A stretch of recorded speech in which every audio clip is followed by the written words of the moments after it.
In the meantime, the world is running out of energy. What brilliant news then that there is a way of extracting vast quantities of natural gas from the earth which might bridge the looming gap. But last year, 2 earthquakes hit Blackpool, little ones of course, but these were different. They were not natural phenomena. They'd been caused by efforts to extract methane gas from the ground in a process known as fracking. No big deal, say the energy companies, which think fracking is hugely promising. It is huge in the States, but environmentalists hate it and it's banned in France. Yet any day now the government is expected to allow it to resume here. Do we want it? Susan Watts reports. It was extremely unlikely that there would be no earth tremors. There have already been 2.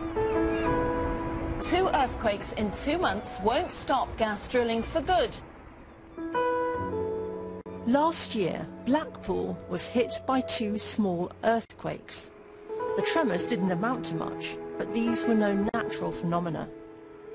By trying to extract methane gas from beneath the Earth's surface, engineers had triggered a seismic response. The technique is known as fracking. Over 800 wells were planned for sites here on the Fylde Peninsula. Operations were called to a halt following the earthquakes, and the government ordered a review. A decision on whether they can start up again is expected any day now. But Newsnight has discovered worrying signs that regulation is not keeping pace with the industry. An industrial process that causes earthquakes clearly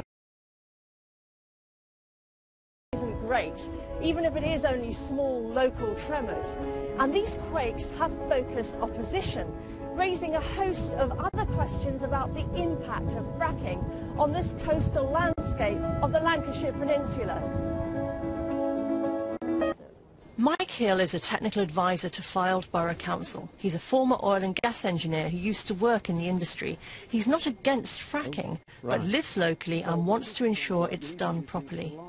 If you have a tremor, for example, a seismic event, albeit relatively small, you might feel a few shakes in the houses, but my concern isn't really houses or buildings. It's more the cement around the borehole, because if that gets cracked, that's when you can get contamination of the aquifer, that's when you can get pollutants migrating away and moving away from the borehole, and we must prevent that at all costs.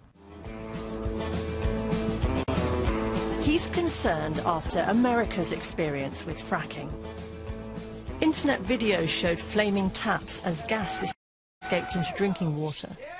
Some companies denied that such leaks were happening, but America's second largest natural gas company, Chesapeake Energy, admitted to Newsnight that it had found evidence of gas leaks and had changed its procedures.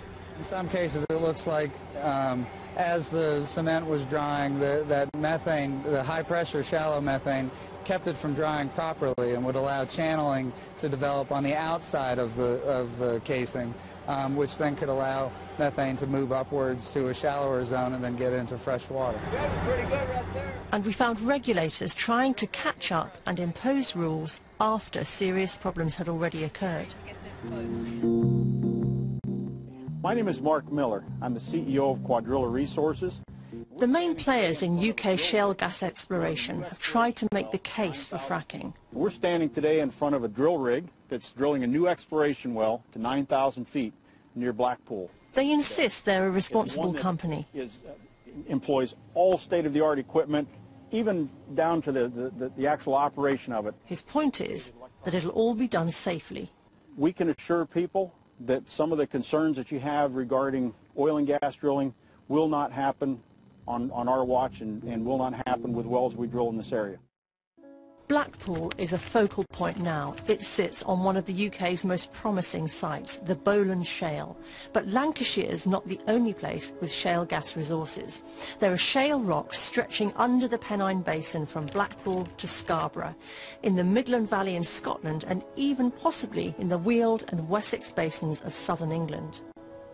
Estimates vary on how much gas it might be possible to extract. The British Geological Survey reckons on the equivalent of some 18 months of UK gas needs. Quadrilla has said it calculates there are 200 trillion cubic feet available. That could mean many years year's supply worth billions of pounds. To get an overview of just how big an impact fracking could have on the landscape, it helps to get a bird's eye view. This part of Lancashire is heavily populated, with Blackpool on the coast and Preston further inland. What makes people anxious here in the UK is that drilling sites are so close to where people live. However much Cuadrilla vows to keep its operations safe, people worry that other companies may not be as conscientious. Bird watchers will be coming. So Christine Dickinson runs a caravan site close to where they might drill and just down the road from the local bird sanctuary. No, we don't want it on here, on our doorstep, where it could, you know, contaminate the water where the birds are, contaminate our spring water. I've got a spring here, and we don't want to take that risk. We approached Cuadrilla, where former head of BP, Lord Brown, is a director, for an interview through their PR consultants here in London. We wanted to ask them about their practices, regulation and local concerns, but they declined. In response to our questions, they said Cuadrilla believes that the tough and comprehensive regulatory regime that is now in place will ensure the UK can benefit from shale gas safely and securely. They said they have an ongoing dialogue with local residents and believe shale gas could have a transformative effect on the local and national economy. But just how tough and comprehensive is the regulatory regime that Cuadrilla refers to? Mike Hill took us to the Priest Hall site near Blackpool. It's the only one in the UK so far that's been partially fracked. Cuadrilla agreed to stop work after the earthquakes, while the government review took place. That was months ago, but the leftover fracking fluid is still here because Cuadrilla has no permit to move it. The water they're storing is radioactive because it's picked up natural radiation from underground. It's at only a low level, but above that allowed by the Environment Agency. When you frack a well, you put about 2 million gallons of water down it. About 1 million flows away with the fracking chemicals into the formations, and we don't know where it goes. It just goes. And then about 1 million will come back up the well. They'll recycle it, so they'll be left with about 500,000 gallons per well. And if they've got 842 wells, then probably about 400 million gallons of water that needs to be disposed of, ranging between 10 and 90 times the permissible radioactive limits. The Environment Agency is just one of the regulators that oversees this industry. The Health and Safety Executive is another. So how close an eye are they keeping on it all? When I ask them, OK, how many times have you come down? How many times have you inspected? When Cuadrilla say they're doing X, Y, Z, how many times have you actually checked they are doing X, Y, Z? And the answer, none. Not once in 2 years has the HSE